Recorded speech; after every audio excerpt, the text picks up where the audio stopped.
Hey everyone, welcome to Plants and Politics. I have the best news ever. Oh my God. I went to bed smiling, woke up smiling. I just smiled through my sleep, I believe. After 5 full days of deliberation, Ghislaine Maxwell was found guilty on 5 of the 6 counts against her. So maybe, just maybe, our justice system can do some good. Here's the deal. Maxwell, who turned 60 on Christmas Day, was convicted of conspiracy to entice a minor to travel to engage in illegal sex acts, conspiracy to transport a minor with the intent to engage in criminal sexual activity, transporting a minor with the intent to engage in criminal sexual activity, conspiracy to commit sex trafficking of minors, and sex trafficking of minors. The one crime of which she was found not guilty was enticing a minor to travel to engage in illegal sex acts. Judge Allison Nathan has not set a sentencing date yet, likely because she's going to be given some time, number one, to appeal, which her attorney said that she will be doing, also to consider her options, because she's looking at up to 65 years in prison for these crimes. And her conviction has to have sent a chill up the spine of many high-profile people. Bill Clinton, Donald Trump, Alan Dershowitz, Prince Andrew, so many more. I mean, Clinton has long been tied to Epstein, and he appears to have lied about traveling to Epstein's island. And as you all likely know, both Dershowitz and Andrew were accused by Epstein and Maxwell victim Virginia Roberts Giuffre. She claims that she was coerced into having sex with each of these men when she was underage, just 17 years old.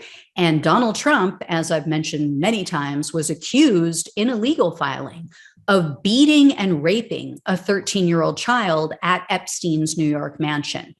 That lawsuit was filed in 2016 by a woman who used the pseudonym of Katie Johnson.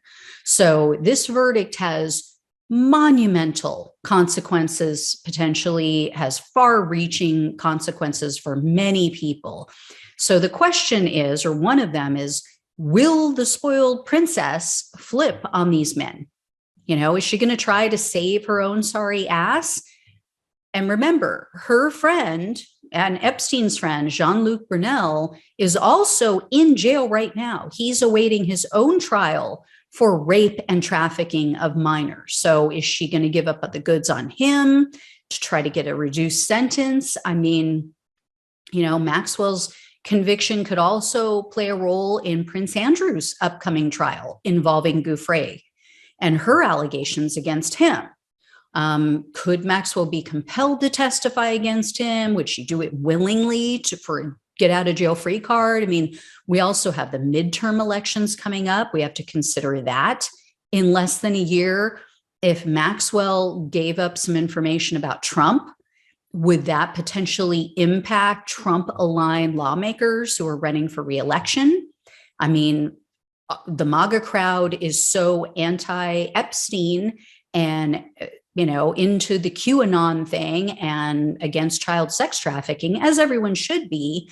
But, you know, what if Trump ends up literally being tied to that? So, and then there's, of course, a portion of the base who aren't going to believe it. I mean, they could see him with their own eyes assaulting a toddler and they wouldn't believe it.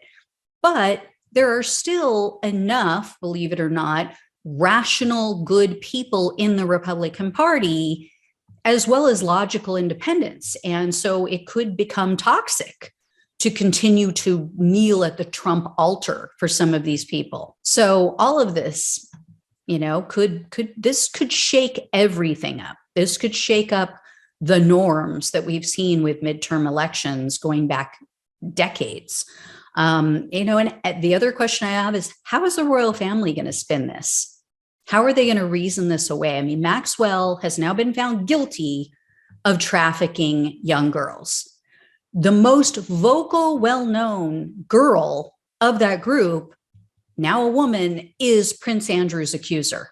So are they going to argue that, well, yeah, she's guilty of trafficking other girls to other men, but Giuffre is still lying? And, Prince Andrew wasn't one of those men, even though he's seen in multiple photos with both Maxwell and Epstein. So yeah, sure, Jan. And now they're really going to have to keep an eye on Maxwell, because the risk of her getting suicided has just never been greater. We need to keep her alive long enough to tell them everything. Now, where are the tapes? Where are the tapes that Epstein supposedly made? This is like a well-known secret. Everybody on earth has talked about him recording all over his properties, yet we've never seen one video. No one has leaked anything. No one's mentioned that they have anything in their custody. What happened to those recordings? Does she know? Is she finally going to come clean about it? I mean, the chances of her staying safe outside of prison are much greater than her staying alive in prison. So I hope she considers that. Someone must have cried in their cell last night. I mean, in addition to Capitol insurrectionist Jenna Ryan, but the poor little princesses. Womp womp and thoughts and prayers. That's how I feel. Oh, the other question, though, too, that I have is, will prosecutors even offer her a plea agreement? That really is the biggest question, because do they want to know what she knows? Do they want to go after these high-profile, powerful people? Would they even do it if she gave up the goods? Maybe they want to use this as an excuse to go, oh, see, well, our work here is done. We got the bad guy or woman in this case, and so she's going to jail. Everything's fine now. We can all go back to our lives, and we don't have to talk about the Clintons or Trump or anybody else who may have done anything wrong that we don't want to have tied to us and go after.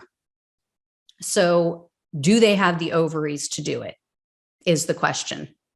And if they don't, this is a perfect example of why the public no longer trusts our government, why the government no longer trusts our intelligence agencies and the Department of Justice.